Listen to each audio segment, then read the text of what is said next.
నమస్కారం, మన Tandur news channel కి స్వాగతం. ఉల్టుందా సీదా ఉంది తమి కడవ అసలు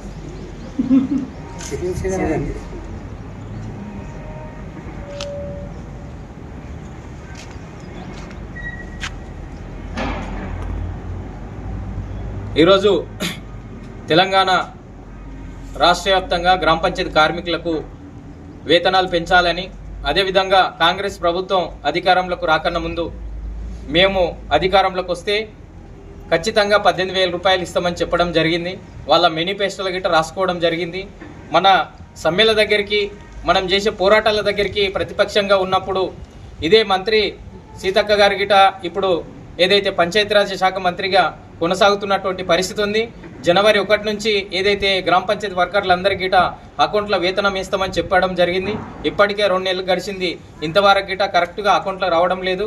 అదిగాక వేతనాలు అంటే పెంచకుండా, అదేవిధంగా ఈఎస్ఐ పిఎఫ్ సౌకర్యం కల్పించకుండా ఈరోజు పెరుగుతున్న ధరలకు అనుగుణంగా పంచాయతీ కార్మికులతోని గ్రామాలలో పరిశుభ్రత కోసం కానీ, వెలుతురు కోసం కానీ, ఏదైతే మంచినీటి సౌకర్యం కోసం కానీ వాటర్ మేర్లని, కారోబార్లని, స్వీపర్స్ని, ఎలక్ట్రీషియన్స్ని, డ్రైవర్లని అందరినీ గిట పంచాయతీకి పరిశుభ్రత కోసం పంచాయతీ సిబ్బందిని అంతా ఉపయోగించుకొని వారికి వేతనాలు పెంచకుండా, ఉద్యోగ భద్రత కల్పించకుండా, గుర్తింపు కార్డులు అంటే అందరికీ సంపూర్ణంగా ఇవ్వకుండా ఈ రకంగా రాష్ట్ర ప్రభుత్వం, కాంగ్రెస్ ప్రభుత్వం గతంలో ఎన్నికల ముందు ఇచ్చినటువంటి హామీలు అమలు చేయాలని చెప్పి ఈరోజు రాష్ట్ర వ్యాప్తంగానే తెలంగాణ గ్రామ పంచాయతీ వర్కర్స్ అండ్ హెల్పర్స్ ఆధ్వర్యంలో ఈరోజు ఎంపీడీఓలకు, ఎంపీఓలకు మండల కేంద్రాలలో నిరసన తెలియజేసి మా సమస్యలు పరిష్కరించాలి ప్రభుత్వం అని చెప్పి నిరసన తెలియజేయడమే కాదు, భవిష్యత్తులో ఈ సమస్యల మీద పెద్ద ఎత్తున సిఐటి ఆధ్వర్యంలో పోరాటం చేస్తామంటూ, అదేవిధంగా ఈరోజు మల్టీపర్పస్ వర్కర్స్ విధానం తీసుకొచ్చి వర్కర్లందరినీ గిట్ట గందరగోళానికి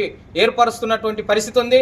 ఈరోజు కారాబార్ కొండపోయి ఏదైతే మోరీ తీయాలని చెప్పి, డ్రైవర్ కొండపోయి ఏదైతే ఎలక్ట్రీషియన్ చేయాలని చెప్పి, ఇట్లా వర్కర్లందరికీ గిట్ట ఏదైతే మల్టీపర్పస్ 500 రూపాయలు ఏ గ్రామంలో గిట్ట సక్రమంగా ఇస్తలేనటువంటి పరిస్థితి ఉంది.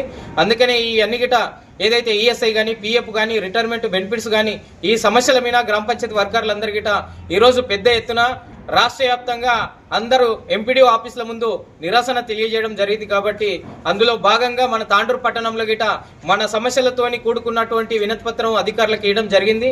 ఈ సమస్యల మీద ప్రభుత్వం స్పందించాలి, లేకపోతే భవిష్యత్తులో అంటే గతంలో ఏ రకంగా అయితే 33 రోజుల సమ్మె చేసినామో అదేవిధంగా రాబోయే రోజులలో ఈ యొక్క కార్యక్రమాన్ని ఉధృతం చేస్తాం. ఖచ్చితంగా గుర్తింపు కార్డులు ఇచ్చే వరకు, వేతనాలు పెంచే వరకు, ఉద్యోగ భద్రత కల్పించే వరకు, అదేవిధంగా మల్టీపర్పస్ జీవన్ రద్దు చేసే వరకు మనమంతా గిట్ట ఐక్యంగా ఉండి పోరాడాలని చెప్పి ఈరోజు సిఐటిగా మేమందరం కార్మికులందరికీ గిట్ట పిలుపునియడం జరుగుతుంది. అందుకనే భవిష్యత్తులో సిఐటి కానీ గ్రామ పంచాయతీ వర్కర్స్ ఏ పిలిపించిన గిట మీ అందరి గిట కలిసికట్టుగా గ్రామాలలో ఉన్న ప్రతి ఒక్క గ్రామ పంచాయతీ సిబ్బంది అందరి గిట తప్పకుండా మన యొక్క కార్యక్రమాలని విజయవంతం చేయాలి. తప్పకుండా మన సమస్యలు కానీ, మనకు రావాల్సినటువంటి జీతాలు కానీ, వేతనాలు కానీ సాధించుకోవాల్సినటువంటి అవసరం ఉంది అంటూ ఈ అవకాశం ఇచ్చినటువంటి మిత్రులందరికీ ధన్యవాదాలు తెలుపుతూ ముగిస్తున్నాను.